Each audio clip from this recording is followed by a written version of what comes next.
나는 올해 68이다. 남편을 떠나보내고 홀로 지낸 지 벌써 10년이 다 되어 간다. 조용하고 단조로운 삶이었지만 나쁘지 않았다. 그런데 요즘 들어 마음 한구석이 계속 불안했다. 불안의 이유는 단 하나. 우리 집에 새로 들어온 며느리 때문이었다.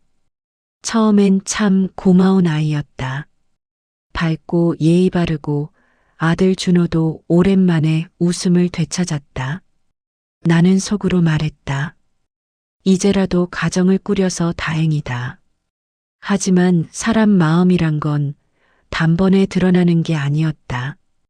어느 날이었다. 며느리가 뜬금없이 이런 질문을 던졌다. 어머니, 이 집 명의가 누구예요? 나는 순간 말을 잃었다. 그녀는 웃으면서도 눈빛은 집 구석구석을 훑고 있었다. 아버지 돌아가시고 나서 내 명의로 바꿨지. 내가 조심히 말하자 며느리는 피식 웃었다. 아, 그렇구나. 근데 남편 말로는 유산이 꽤 있으셨다던데요? 혹시 아직 정리 안 된 건? 그 말이 내 가슴을 콕 찔렀다. 그녀는 이미 계산기를 두드리고 있었다. 나는 잠시 말을 잃었지만 최대한 차분하게 넘겼다. 그러나 그날 이후로 며느리는 반복적으로 재산 이야기를 꺼냈다. 어머니, 보험은 있으세요? 혹시 상속 계획 같은 건 미리 생각해 둔 게 있으세요? 준호 오빠한테 뭐 따로 해주신 건 없죠? 이 모든 질문은 걱정하는 척이었다. 하지만 나는 느꼈다.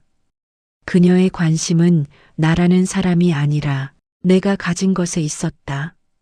그리고 그 불길함은 점점 현실이 되어 갔다. 비 오는 어느 저녁, 준호 부부는 표정이 굳은 채 우리 집으로 들어왔다. 준호는 뭔가 할 말이 있어 보였고, 며느리는 이상한 자신감이 넘쳐 보였다. 어머니 혹시 유언장 같은 거 있으세요? 그 말이 던져지는 순간 방 안의 공기가 무너져 내렸다. 유언장이라니. 그녀는 마치 내가 곧 쓰러질 사람이라는 듯 덧붙였다. 요즘 뭐 혹시 모르는 일이 많잖아요. 어머니도 이제 나이가 있으시고. 나는 그 자리에 얼어붙었다. 나이가 있으니까 죽음 준비를 하라는 뜻인가? 아니면 정말로 내가 곧 사라지기를 바라는 걸까? 며느리는 계속해서 내 건강을 문제 삼았다. 어머니 요즘 기억이 좀 흐릿하신 것 같아요. 혈압 있으신 거 아니죠? 치매 초기 증상 아니에요? 그녀의 말투는 걱정처럼 들렸지만 그 속에는 분명한 의도가 있었다. 어머니는 이제 판단력이 없다. 그녀는 이 서사를 만들고 있었다. 하지만 이 모든 건 시작에 불과했다. 어느 아침 휴대폰을 켜자마자 알림이 쏟아졌다. 대출 3천만 원 승인. 부동산 자동이체 등록 완료. 나는 숨이 멎을 것만 같았다.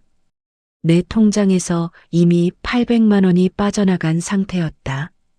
은행에 확인하니 직원은 충격적인 말을 전했다. 고객님께서 직접 방문하셔서 서류 제출하셨습니다. 제가요? 고객님 신분증과 도장이 정확히 일치했습니다. 그 말을 듣는 순간 등골이 서늘해졌다. 내 신분증과 도장은 내 방 깊숙한 서랍 속에 있었다. 나만 아는 곳에 집에 자유롭게 드나들 수 있는 사람은 단 2명뿐이었다. 아들, 그리고 며느리. 하지만 준호가 그럴 리는 없었다. 재산에 관심조차 없는 아이니까. 남은 사람은 하나뿐이었다. 그날 며느리에게 조용히 물었다. 혹시 내가 안 한 대출 신청이 들어갔더라. 그러자 그녀는 오히려 기가 찬다는 듯 말했다. 어머니, 왜 저를 의심하세요? 솔직히 요즘 어머니가 좀 이상하세요.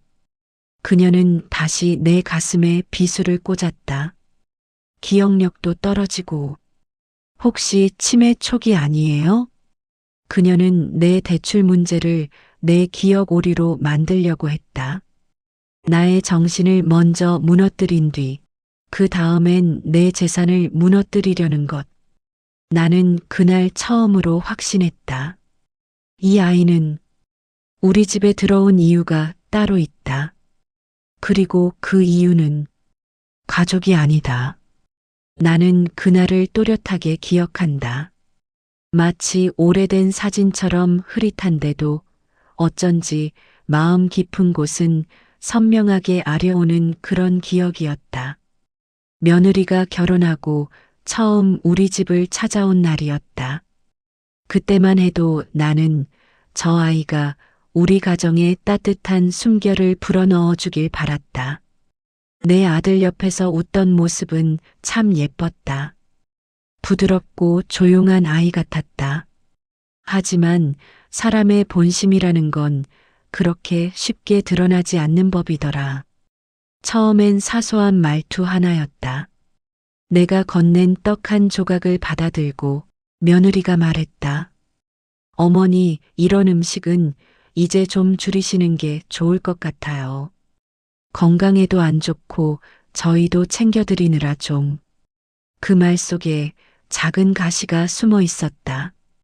처음엔 웃어 넘겼지만 이상하게 마음이 울렸다.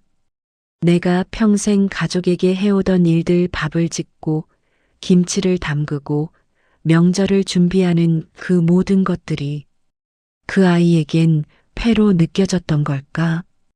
그 후로도 살짝살짝 드러나는 표정들이 있었다. 내가 무엇을 하려고 하면 재빨리 나서서 말리면서도 정작 자기 생각대로 되지 않을 땐 대놓고 언짢은 기색을 보였다. 그런데 이상하게 아들은 전혀 알지 못했다. 내 앞에서만 꼭 나만 들을 수 있도록 며느리는 아주 조용하게 자기 마음을 드러냈다. 어느 날은 그런 일도 있었다. 아들이 출근하고 며느리와 단둘이 집에 남아 있었는데 내가 싱크대 앞에서 설거지를 하고 있자 뒤에서 며느리의 말이 불쑥 들렸다. 어머니, 저희 집 살림은 제가 할게요. 어머니가 자꾸 손대시면 제 방식이 다 흐트러져요. 그 말의 톤은 말 그대로였다. 하지 마세요. 여긴 제 영역이에요. 하지만 내게는 그렇게 들렸다. 어머니는 필요 없어요. 아들은 이제 제 것이니까요. 순간 가슴속에서 서운함이 솟구쳤다. 나는 그저 도우려 했던 것뿐인데, 아들과 며느리가 잘 살기만 바랐던 마음뿐인데, 어쩌자고 내가 이렇게 서늘한 말을 듣고 서 있는 걸까? 그런 생각이 스쳐간 찰나 며느리는 다시 무표정하게 말했다. 어머니는 그냥 편하게 지세요. 그 말 속에서 나는 이상한 경계심을 느꼈다. 마치 나를 가족이 아닌 조심해서 대해야 하는 존재로 여기는 눈빛 같았다. 그날 이후로 며느리의 말투, 눈빛, 행동 하나하나가 마치 천천히 드러나는 그림자처럼 느껴지기 시작했다. 겉으로는 예의 바르고 온순한데 내가 뭘 해도 며느리의 속마음은 늘 한 걸음 뒤에서 나를 가늠하고 있었다. 특히 어느 날 며느리가 우리 집 재산 이야기를 아주 자연스럽게 꺼냈을 때 나는 가슴이 서늘해졌다. 어머니, 혹시 집 명의는 아직 어머니 이름이죠? 아버님 돌아가시고 나서는 따로 정리된 게 없는 건가요? 그 말이 너무나도 갑작스러웠다. 그때 나는 아무 말도 하지 못한 채 가만히 며느리를 바라봤다. 그러자 며느리는 무심한 듯 웃으며 덧붙였다. 아니, 그냥요. 요즘 이런 거 다 미리 정리해둬야 한다고 하길래. 그냥? 정말 그냥이었을까? 정말 단순한 걱정이었을까? 그날 이후로 나는 며느리를 바라보는 눈이 조금씩 달라졌다. 그 아이의 작은 웃음, 사소한 친절 속에 어딘가 다른 의미가 숨어 있는 건 아닌가. 의심이 아니라 경계라고 해야 할까? 너무도 조심스럽게, 그러나 분명하게 마음속에 하나의 불안이 자리 잡았다. 지금 돌이켜보면 그때 이미 모든 일의 시작이 있었다. 겉으로는 평온해 보이던 우리 가족의 풍경은 아무도 모르는 균열을 품고 있었다. 그리고 그 균열은 생각보다 훨씬 깊고 어두웠다. 며느리가 내 아들 곁에 선 순간부터 나는 이미 한 발자국씩 아주 서서히 가족의 중심에서 밀려나고 있었던 것이다.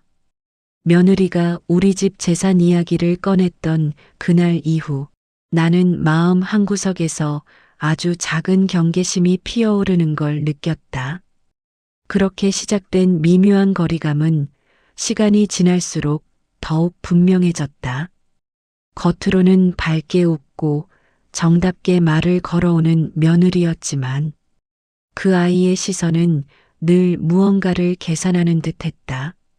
집안을 둘러보는 눈길, 서류함이나 가구 위치를 유심히 바라보던 눈빛, 그 모든 것이 이상하게 마음에 걸렸다. 그러던 어느 날 나는 며느리의 또 다른 모습을 보고 말았다. 아들이 출장으로 이틀간 집을 비운 날이었다. 나는 마침 반찬을 가져다 준다는 핑계로 아들 집에 들렀는데 초인종을 누르자 며느리가 잠시 당황한 표정을 지으며 문을 열었다. 어머니 미리 연락 주시지 그랬어요. 목소리는 웃는 듯 했지만 표정은 분명 조금 굳어 있었다. 나는 별 생각 없이 실내화를 신고 들어갔고 방안을 둘러보던 중 무언가 이상한 장면을 목격했다. 거실 테이블 위에 평소 내가 보관해두던 남편의 유품 관련 서류 몇 가지가 인쇄된 종이 뭉치가 놓여 있었던 것이다. 나는 그 서류를 아들에게도 며느리에게도 보여준 적이 없었다. 그래서 순간 눈을 의심했다. 이 서류 어떻게 여기에 있을까? 나는 조심스럽게 묻듯 말을 꺼냈다. 이건 너희가 출력한 거니? 그러자 며느리는 표정을 순식간에 바꾸며 아주 자연스럽게 답했다. 아, 그게 그냥요. 아버님 관련 기록이 궁금해서요. 혹시 필요한 게 있나 해서. 그녀의 말은 너무나 태연했고 그 태연함이 오히려 더 소름 끼쳤다. 서류 속에는 집의 평가 금액, 남편이 남긴 예금 내역, 그리고 상속시 분배 비율 같은 것들이 정리되어 있었다. 나는 속으로 천천히 숨을 들이켰다. 이건 단순한 관심이 아니었다. 며느리는 내가 말을 잇지 못하는 동안에도 커피를 내리고 컵을 내려놓고 모든 행동이 너무나도 자연스러웠다. 어머니도 아시잖아요. 요즘 이런 건 미리미리 알아둬야 사고가 없어요. 저희도 준비는 해야 하니까. 저희도? 그 말 속에 스며 있는 당신의 재산도 우리 몫이다라는 뉘앙스는 그녀가 아무리 순하게 말해도 감출 수가 없었다. 나는 조용히 며느리를 바라봤다. 그 아이는 더 이상 예전처럼 부드러운 미소의 새 식구가 아니었다. 나도 모르게 느꼈던 불안과 의문이 서서히 확신으로 바뀌기 시작했다. 그날 이후 며느리는 더욱 공개적으로 재산 얘기를 꺼냈다. 아들 앞에서도 자연스럽게 집의 시세나 노후 준비 얘기를 하며 슬쩍슬쩍 상속 이야기를 끼워 넣었다. 오빠, 우리도 대출 갚아야 하고 애 생기면 집도 좀 넓혀야 하잖아. 어머님도 아버님 유산 아직 정리 안 하셨잖아. 그거 필요할 때 쓰시면 되지. 그 말이 끝나는 순간 나는 마음이 철렁 내려앉았다.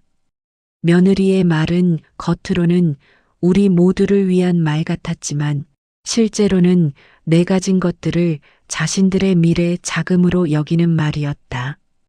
아들은 며느리 말을 고지곳대로 받아들이면서도 정작 내 표정은 살피지 않았다. 오히려 이렇게 말했다. 엄마도 이제 나이 드셨으니까 정리할 건 정리하자. 그래야 서로 편하지. 나는 그 말을 듣고 앞이 순간적으로 아찔해졌다. 서로 편하게라는 말이 왜 이렇게 서늘하게 들릴까? 재산 때문에 아들이 나를 본 게 아니라는 건 안다. 그 아이는 아직 아무것도 모르는 순진한 아들이다. 하지만 그 뒤에서 부드럽게 웃으며 아들을 바라보는 며느리의 얼굴은 마치 긴 싸움에서 첫 번째 성벽을 무너뜨린 사람의 표정 같았다. 진짜 무서운 건 며느리가 목소리를 높인 적도 싸움을 건 적도 없다는 것이다. 그저 조용히 그리고 천천히 나의 삶 속 깊숙이 들어와 내 아들을 설득하고 내 재산을 자연스러운 가족의 몫처럼 만들어가고 있었다. 그때쯤 나는 깨달았다. 이건 단순한 오해나 사소한 갈등이 아니었다. 며느리는 이미 오래전부터 나와 내 아들, 그리고 우리 집의 모든 것을 자신의 미래 안에 포함시켜두고 있었던 것이다. 그리고 나는 한 번도 그것을 막아본 적이 없었다. 며느리의 태도는 조금씩, 그러나 분명하게 선을 넘어오고 있었다. 하지만 더 무서운 건 그 변화가 아들에게도 서서히 옮아가고 있다는 사실이었다. 나는 오랫동안 믿어 의심치 않았다. 내 아들은 적어도 내 속마음은 누구보다 잘 아는 사람이라고. 평생을 함께한 모자지간의 정이라는 건 아무리 결혼을 하고 세월이 흘러도 쉽게 바뀌지 않는다고. 그런데 어느 날 그 믿음이 조용히 흔들리기 시작했다. 아들이 내 집에 와서 말했다. 며느리가 옆에서 조용히 앉아 있었고 나는 두 사람이 함께 찾아왔다는 사실만으로도 조금 긴장했다. 엄마, 우리도 이제 미래 계획을 좀 세워야 할 것 같아. 그 말은 평범했지만 이후 이어진 말이 내 가슴을 서늘하게 만들었다. 엄마가 가지고 계신 집이나 예금 같은 것도 미리 정리해두면 서로 편하지 않겠어? 괜히 나중에 형식 때문에 복잡해지는 것보다. 며느리는 고개를 끄덕이며 부드럽게 미소 지었다. 마치 이 모든 대화가 이미 둘 사이에서 충분히 논의된 일이라는 듯. 나는 잠시 말을 잃었다. 이 아이가, 내 아들이 이렇게까지 이 문제를 당연하게 받아들이고 있다니. 내가 조심스럽게 물었다. 그래서 너희는 어떻게 하고 싶은 건데? 그러자 아들이 말했다. 그냥 엄마가 미리 상속 정리를 해두면 좋겠다는 거야. 집도 그렇고 아버지가 남기신 유산도 그렇고 요즘 다 그렇게 하잖아. 며느리는 그 옆에서 말없이 아들의 손등을 토닥이고 있었다. 아들을 안심시키는 듯한 그 손길이 왜 이렇게 내 마음을 아프게 했을까? 나는 아들을 더 잘 알았다. 저 아이는 원래 누구에게도 이런 얘기를 먼저 꺼내는 성격이 아니다. 특히 부모 재산 문제라면 더더욱. 하지만 지금 아들은 그런 말을 전혀 거리낌 없이 하고 있었다. 심지어 당연한 진리처럼. 그 순간 깨달았다.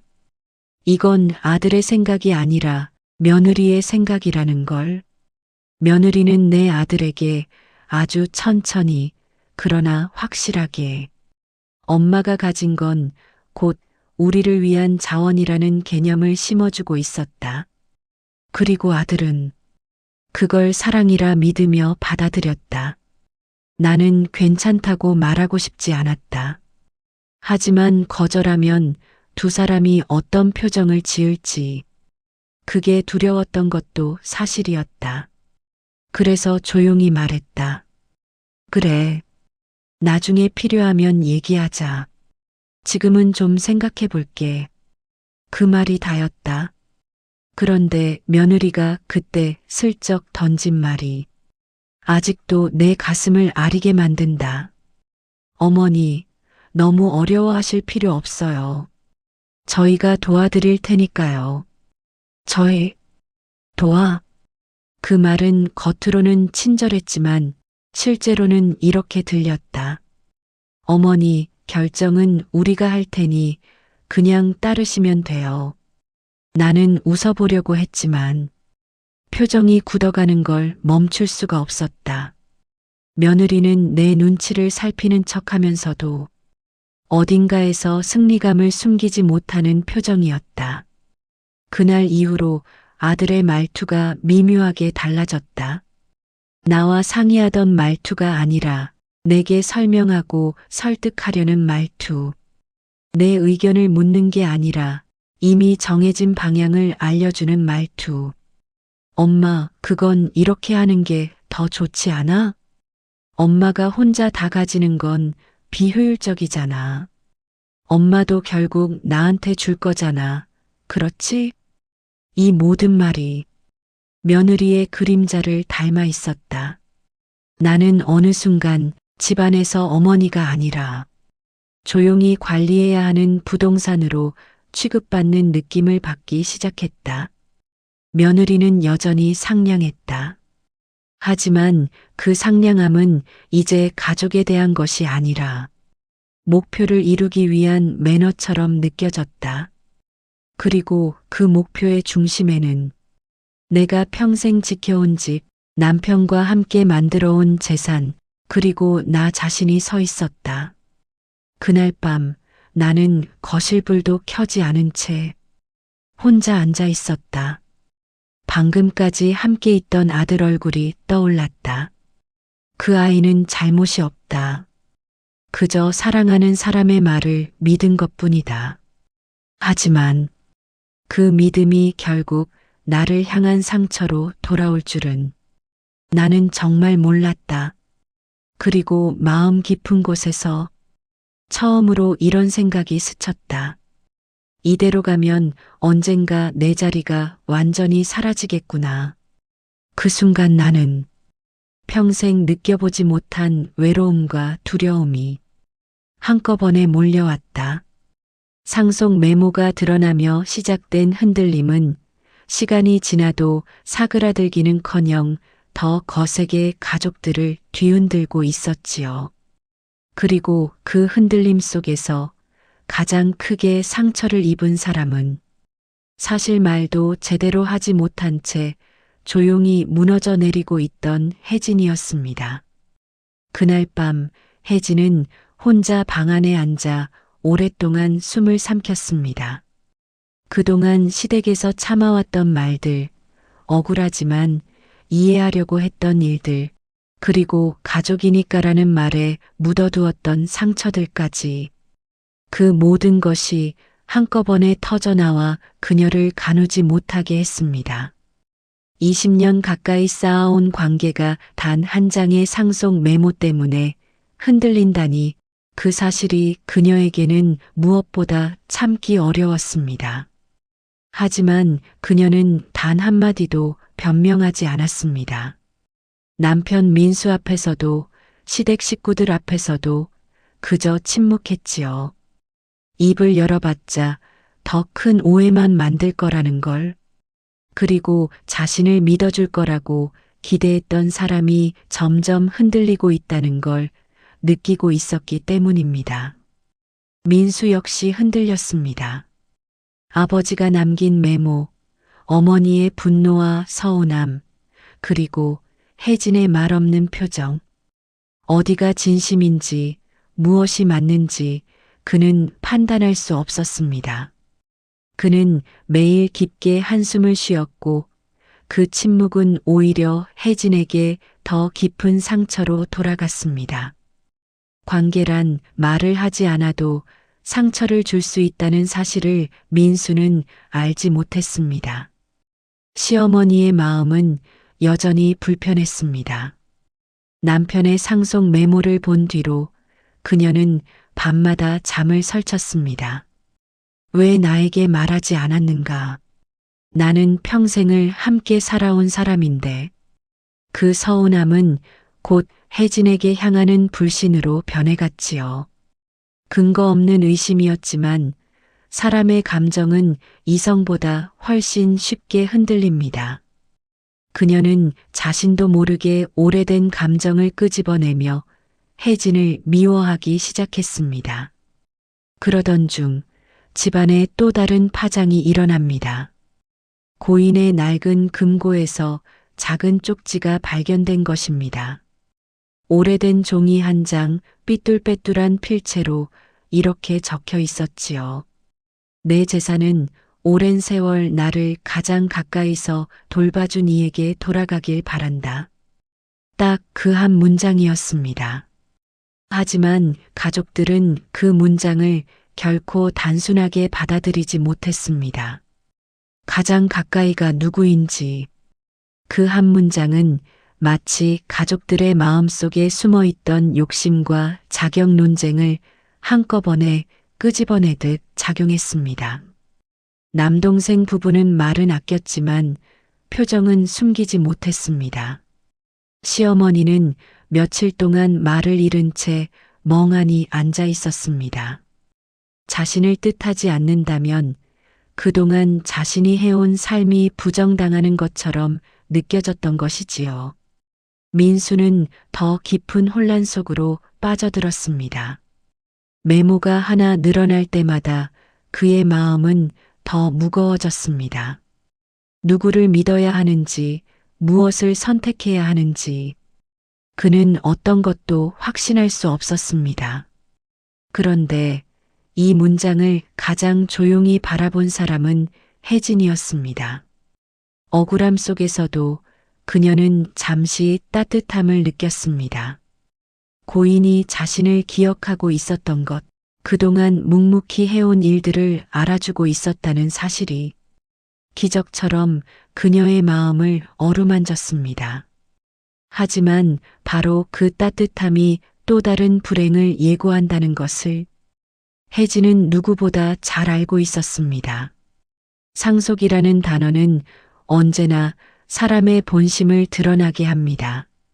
그리고 가족이라는 이름 아래 묶여있던 감정들은 이제 서서히 본색을 드러내기 시작하고 있었습니다. 그날 이후 집안의 공기는 더 무겁고 더 조용해졌습니다. 아무 말도 하지 않지만 모두가 알고 있었습니다. 이 쪽지가 결국 상속을 결정짓는 단서가 되리라는 것을, 그리고 그 쪽지가 누구의 손에 더 크게 작용할지를 두고 모두가 속으로 계산하고 있었다는 것을.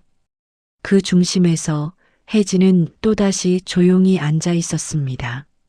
말하지 않아도 억울한 사람, 변명하지 않아도 죄인이 되는 사람, 가족 안에서 가장 약한 사람은 언제나 가장 쉽게 상처받는다는 사실을 그녀는 뼈저리게 느끼고 있었습니다. 전에 발견된 작은 쪽지 한 장은 단지 오래된 종이에 불과했지만 그 종이 한 장이 가족들의 마음을 흔드는 데는 충분했습니다. 그리고 바로 그 다음 날부터 저는 이 집안에서 아주 미세한 변화들을 느끼기 시작했습니다. 말도 행동도 심지어 눈빛 하나까지. 누구도 직접 말하지 않지만 모두가 속으로 계산하고 있었지요. 그날 아침 집안 식탁은 유난히 조용했습니다. 숟가락 부딪히는 소리, 물컵 내려놓는 소리조차 크게 느껴질 만큼의 침묵. 그 침묵은 마치 오래된 집 전체에 가라앉아 있는 먼지처럼 천천히 하지만 분명하게 우리를 짓누르고 있었습니다. 저는 그 기류를 누구보다 잘 느끼고 있었지만 그저 묵묵히 앉아 있었을 뿐입니다. 억울함을 말로 내뱉는 순간 그 말마저도 또 다른 공격으로 돌아올 것을 알고 있었으니까요. 그때였습니다. 시어머니가 아주 조심스레 입을 열었습니다. 마치 아무 의미 없는 말인 것처럼 하지만 동시에 정확히 누군가를 향하는 말처럼 사람 마음이라는 게 가까운 사람을 챙기고 싶을 수도 있는 거죠. 누구한테든 어떤 마음으로 남긴 건지는 본인만 아는 일이고 그 말이 누구를 향했는지 몰랐다는 듯한 척하며 말했지만 그 단어 하나하나가 제 가슴에 날카롭게 꽂혔습니다. 저를 보지 않았지만 그 말은 분명 저에게 향해 있었다는 걸 저는 누구보다 잘 알았습니다. 저는 아무 말도 하지 않았습니다. 말하는 순간 더 큰 오해가 생길 테니까요. 그저 조용히 앉아서 제 물컵을 쥐고 있었습니다.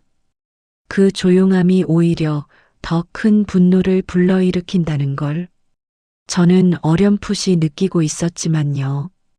그 순간 민수가 갑자기 숨을 크게 들이마시며 말했습니다. 엄마, 그 이야기 지금은 좀. 하지만 그 말은 시어머니의 서운함을 건드려 버렸습니다.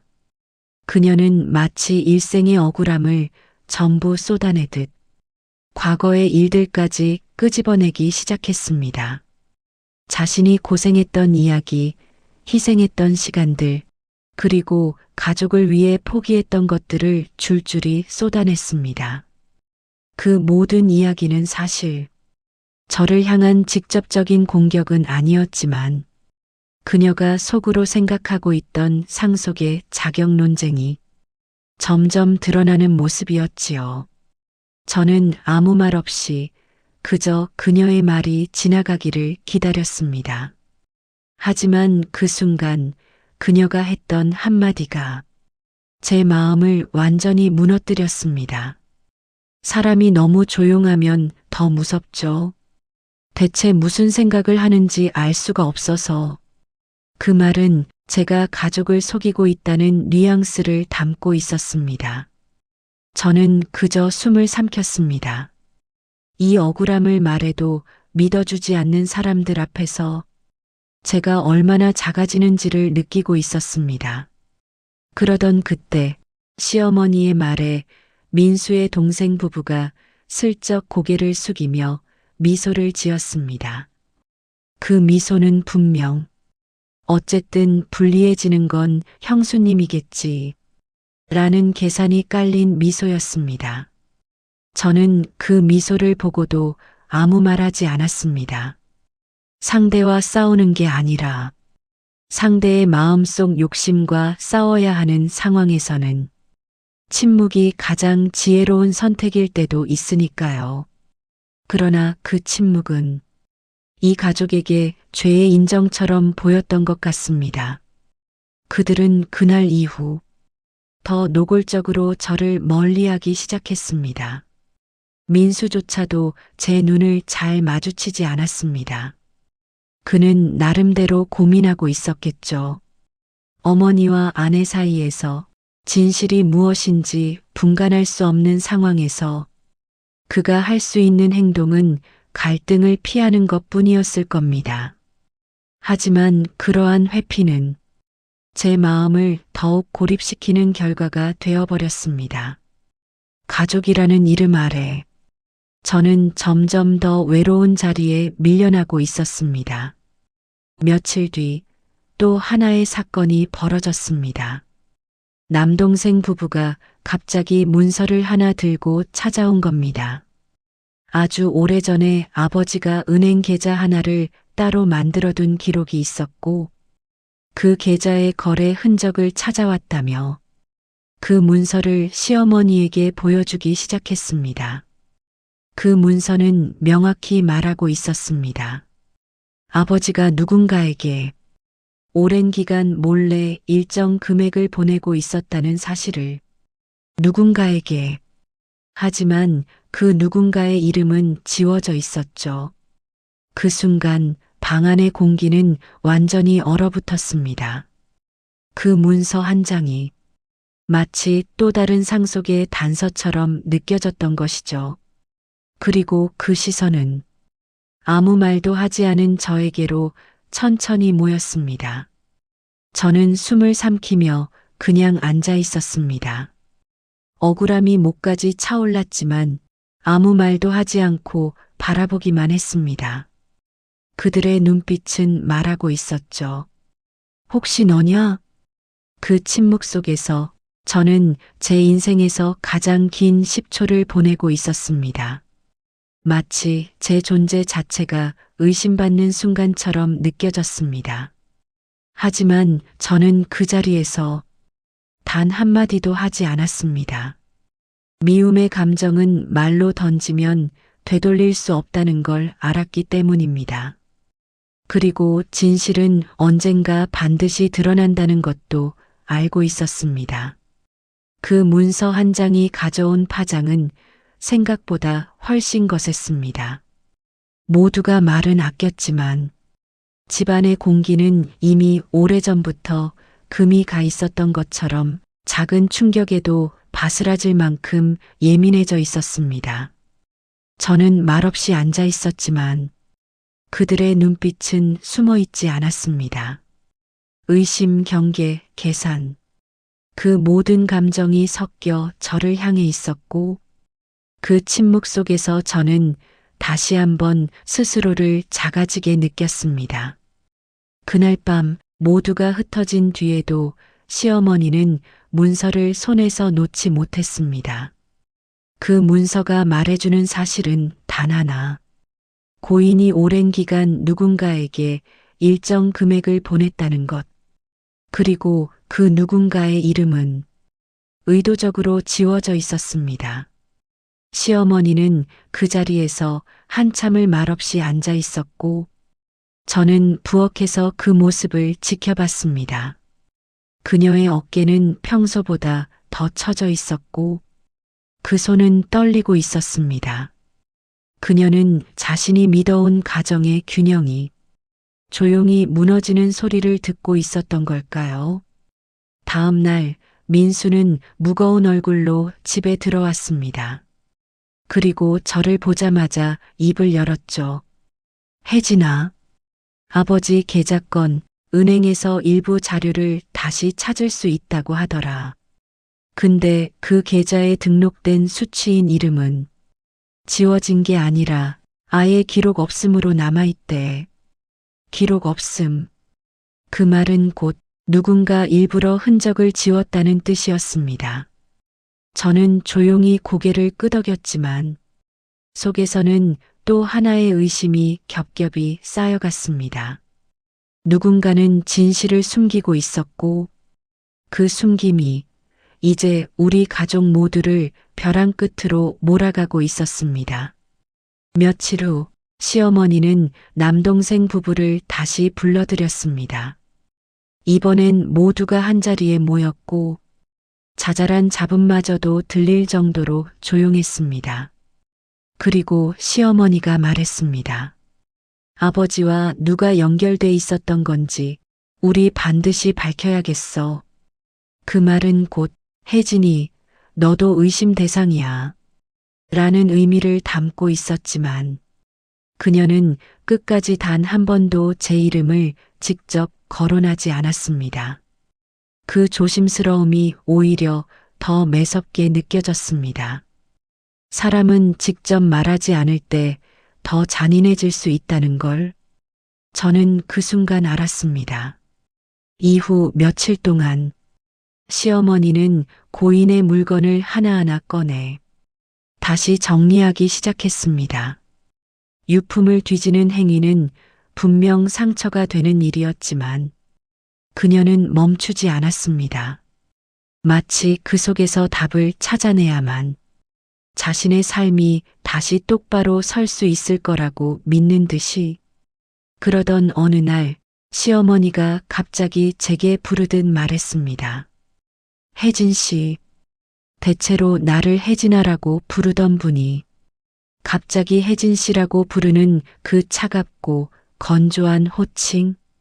그 순간 저는 우리 관계가 이미 예전의 자리로 돌아갈 수 없다는 걸 깨달았습니다. 시어머니는 아주 오래된 상자를 제 앞에 가져왔습니다. 낡은 나무 상자, 겉은 얼룩져 있었지만 단단하게 잠긴 자물쇠가 달려 있었습니다. 이거 당신이 마지막으로 열어보는 게 맞겠지 싶어서. 마지막으로. 그 말이 얼마나 무거운 말인지 그녀는 알지 못했습니다. 저는 상자를 조용히 열었습니다. 거액의 돈이 있다거나 누군가의 이름이 적혀 있는 극적인 무언가가 나온 것은 아니었습니다. 오히려 그 안에는 아주 소박한 물건들이 담겨 있었습니다. 고인의 손때가 묻은 수첩, 오래된 기념사진 몇 장, 그리고 어린아이의 그림 같은 종이 한 장. 그 종이에는 삐뚤빼뚤한 글씨로 이렇게 적혀 있었습니다. 혜진아, 고맙다. 너한테 항상 미안했어. 그 순간 저는 숨이 멎는 줄 알았습니다. 고인의 필체였습니다. 그러나 그 미안함의 의미가 무엇인지는 어떤 말도 설명해 주지 않았습니다. 그저 그 말 한 줄만, 그리고 그 한 줄이 우리 가족 모두의 시선을 무겁게 가라앉혔습니다. 남동생 부부의 얼굴은 굳었고 시어머니는 자신도 모르게 손을 움켜쥐었습니다. 민수는 저를 보고 다시 종이를 보고 도저히 판단할 수 없는 표정을 지었습니다. 이 한 줄이 무엇을 의미하는지 누구도 정확히 말할 수 없었지만 모두의 마음속에는 저를 향한 복잡한 감정들이 뒤섞여 올라오기 시작했습니다. 감사, 미안함, 보상, 의존, 신뢰, 혹은 정말로 나에게 말하지 못한 비밀이 있었던 것인지. 이제 이야기의 끝이 서서히 모습을 드러내는 순간이었다. 하지만 진실이 드러난다고 해서 곧바로 평화가 찾아오는 법은 없었다. 오히려 그 직후가 가장 깊고 가장 날카로운 상처가 남는 시기인지도 모른다. 나는 그날을 잊을 수 없다. 마치 온 집안의 공기가 한순간에 무너져 내린 듯한 묵직한 정적과 숨막히는 긴장감만이 방 안에 가득했다. 며느리는 노모가 꺼내든 오래된 유언장을 보고도 쉽게 물러서지 않았다. 오히려 더 날카로워지고 더 강해졌다. 마치 자신이 잃어버릴 수도 있는 모든 것을 지키기 위해 극단적인 선택도 불사할 것 같은 눈빛이었다. 나는 그 순간 그녀의 속마음을 들여다보는 듯한 느낌이 들었다. 그 눈빛 속에는 단순한 욕심만이 아니었다. 포기할 수 없다는 집착, 지금까지 자신이 모아왔던 기대와 계획이 한순간에 무너지는 걸 인정할 수 없다는 두려움까지. 그 모든 감정이 뒤섞여 있었다. 노모는 떨리는 손으로 말없이 유언장을 쥐고 있었다. 그 손등의 주름과 굳은 살, 그리고 오래 묵은 슬픔이 그 종이를 더욱 무겁게 만들었다. 마치 자신의 인생 전체를 저 종이 한 장에 담아놓은 듯한 표정이었다. 며느리는 노모를 향해 다가오며 말했다. 어머니, 이거 진짜예요? 정말로 시어머니는 저를 한 번도 가족으로 생각한 적이 없었던 거예요? 그 말은 비난이 아니라 울음 섞인 절규였다. 그러나 그 안에는 또렷한 계산도 숨어 있었다. 노모의 마음을 흔들어 자신에게 조금이라도 더 유리한 상황을 만들기 위한 감정의 흔들림. 나는 그걸 알아채는 순간 마음 한구석이 더 쓰라렸다. 노모는 깊게 숨을 들이쉬었다. 그리고 마치 지금까지 켜켜이 쌓여온 말들을 한꺼번에 토해내듯 큰 결심을 하고 입을 열었다. 그 목소리는 떨렸지만 단단했다. 내가 어떤 마음인지, 어떤 꿈을 꾸고 있었는지, 그동안 내가 모른 줄 알았느냐? 나는 너를 미워하지 않았다. 그저 내가 우리 집을 집이 아닌 목적지로만 여기는 것 같아 두려웠을 뿐이다. 그 말이 떨어지자 공간 전체가 멎은 듯 했다. 며느리의 얼굴에는 억울함과 분노, 그리고 잠시 스쳐가는 죄책감이 일렁였다. 하지만 그녀는 금세 다시 표정을 단단히 굳혔다. 그런데 왜 절 상속에서 빼셨던 거예요? 저도 이 집에서 고생했고 희생했고 어머니가 원하셨던 건 다 해드리려고 했는데 그런데 왜요? 그 울부짖음이 벽에 부딪혀 돌아오는 소리가 마치 집 전체를 흔들듯 크게 울렸다. 노모는 조용히 고개를 숙였다. 그리고 아주 오래된 습관처럼 자신의 두 손을 꼭 잡았다. 너를 못 믿어서가 아니다. 내 아들이, 내 남편이 너 때문에 너무 힘들어하는 걸 보아서 그랬다. 그 아이의 눈이 날 점점 피할 때, 그때 나는 알았다. 이 집이, 이 재산이 너희 둘 사이에 훅 들어와 너희를 갈라놓고 있다는 것을. 그 말은 마치 무거운 쇳덩이처럼 며느리의 마음 깊은 곳을 쳤다. 그러나 인정하고 싶지 않은 사람처럼 멀어지는 표정을 지으며 고개를 저었다. 아니에요. 그건 남편이 약해서 그래요. 저 때문이 아니라 어머니가 저를 예뻐해 주지 않으니까. 남편이 중간에서 흔들린 거라고요. 이제 그녀의 가슴 속에서 터져나오는 감정은 억울함과 분노, 그리고 누군가 탓하지 않으면 견딜 수 없는 절박함이었다. 나는 그 장면을 보며 생각했다. 어쩌면 지금까지의 고부 갈등, 그리고 상속 문제는 재산 때문만이 아니었을지도 모른다. 서로가 서로를 이해하지 못하고 두려워하고 자신이 잃을까봐 몸을 세우고 그러다 점점 더 멀어지고 결국 상처만 남게 된 오래된 오해들의 덩어리. 그러나 그럼에도 불구하고 그날의 대화는 두 사람이 끝내 마주하고 싶지 않았던 진실을 드러내버리고 말았다. 며느리는 마지막으로 떨리는 목소리로 말했다. 그럼 어머니는 지금이라도 저를 가족으로 인정해 주실 수 있어요? 이 유언장을 다시 바꿔주실 수 있어요? 그 질문은 너무나도 노골적이었지만 그만큼 그녀의 마음은 벼랑 끝에 서 있었다. 노모는 눈을 감았다가 천천히 떴다. 그리고 아주 조용하게 그러나 단단한 목소리로 말했다. 이제는 돈이 아니라 우리 가족이 어떻게 살아갈지부터 생각해보자. 그 말은 며느리에게는 희망처럼 들리지 않았다. 오히려 모든 것을 잃을지도 모른다는 잔혹한 예고처럼 들렸을 것이다. 그 순간 그녀의 얼굴엔 이번엔 분노도 억울함도 아닌 가슴 깊이 내려앉는 절망이 비쳤다. 그리고 그렇게 끝을 향해 전진했다. 아무도 눈을 돌릴 수 없는 진실과 아무도 피할 수 없는 선택이 눈앞으로 다가오고 있었다. 나는 그날을 평생 잊을 수 없을 것이다.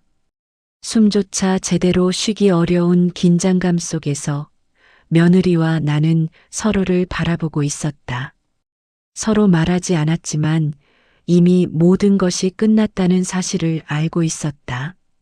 며느리는 다급하게 숨을 몰아쉬었다. 눈동자는 이리저리 흔들리고 손끝은 파르르 떨리고 있었다. 그녀가 입을 열기 전 나는 먼저 차분하게 말을 꺼냈다. 그만하자. 이제 다 알게 됐어. 그 말이 떨어지자마자 그녀의 표정이 무너져 내렸다.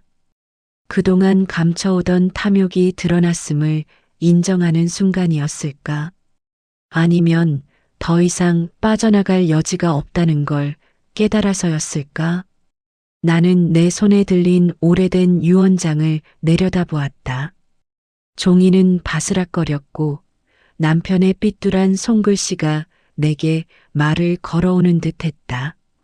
당신 혼자 너무 힘들어하지 마. 그 문장이 눈을 찔렀다. 며느리는 울먹이며 중얼거렸다. 어머니, 이렇게까지 하실 거였어요? 저는 그냥 형평성을 말하려고 했을 뿐인데. 나는 고개를 저었다. 형평성? 내가 몰래 변호사와 만나 계획했던 그 문건은 뭐였니? 내 남편 몰래 서류를 숨기고 조작하려 했던 건? 그녀는 입술을 깨물며 눈을 질끈 감았다. 말은 못했지만 눈빛이 모든 걸 말해주고 있었다. 그녀는 충분히 알고 있었다. 그 행동이 형평성이 아니라 욕심이었다는 것을. 잠시 정적이 흘렀다. 오래된 시계 초침만이 째깍째깍 소리를 냈다. 그 소리가 방 안의 모든 숨을 끊어버릴 듯 날카롭게 울렸다. 나는 천천히, 아주 천천히 숨을 내쉬었다. 그리고 내 마음속 깊은 곳에서 오래전부터 쌓여있던 상처들이 하나씩 스스로 모습을 드러냈다. 내가 우리 집에 들어온 그날부터 정말 나는 너를 딸처럼 생각해 보려고 했어. 정말 노력했어. 순간 며느리의 눈이 크게 흔들렸다. 하지만 너는 내 아들을 지켜주는 사람이 아니라 내 아들에게 짐이 되고 불안이 되고 결국엔 상처를 주더라. 그녀의 무너지는 표정이 순간 나를 아프게 했다. 하지만 이제는 멈출 수 없는 순간이었다. 나는 내가 힘들다는 것도 억울하다는 것도 안다. 하지만 이것까지는 절대 용서할 수 없다. 그녀는 처음으로 완전히 무너지는 목소리로 말했다. 어머니, 그냥 저 좀 살게 놔두시면 안 돼요? 나는 조용히 대답했다. 내가 스스로 만든 길이야. 나는 그저 내가 망가뜨린 것들을 주워 담고 있을 뿐이야. 그리고 그 순간 며느리는 갑자기 방향을 바꿨다.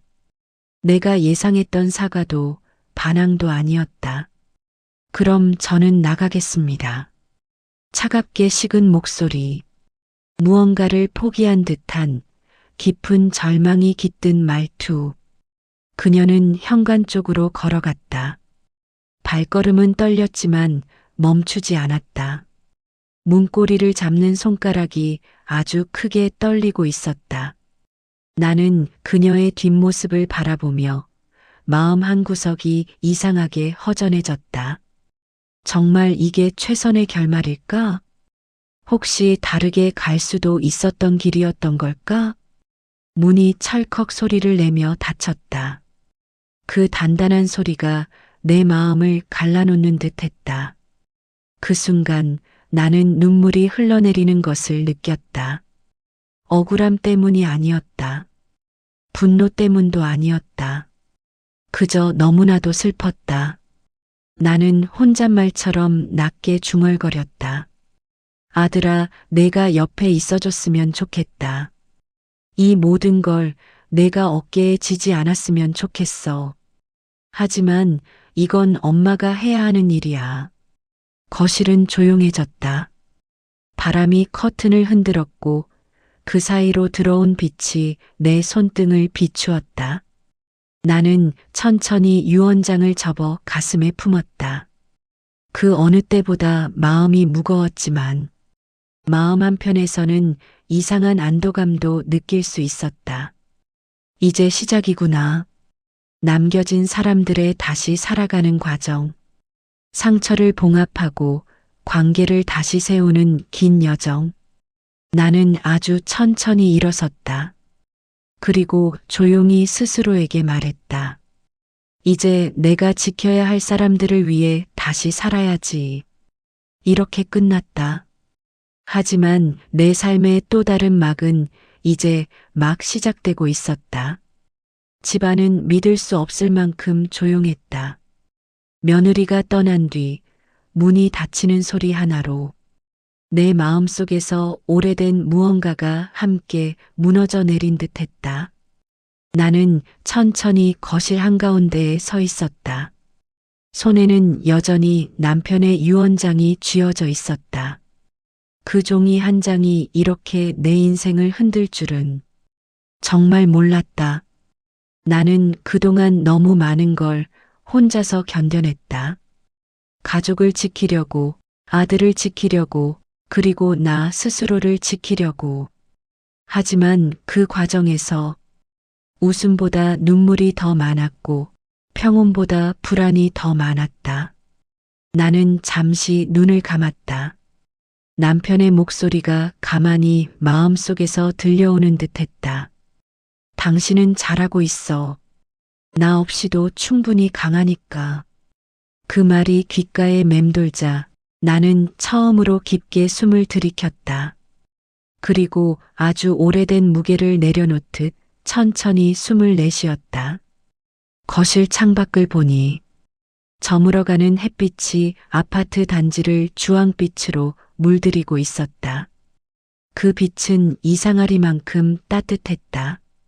그래, 이제 끝난 게 아니다. 한 챕터가 끝났을 뿐이다. 며느리는 떠났고 갈등은 결말을 맞았고 상처는 그대로 남았지만 그렇다고 해서 내가 여기서 멈춰야 하는 건 아니었다. 나는 조용히 스스로에게 말했다. 이제는 나를 위해 살아야겠다.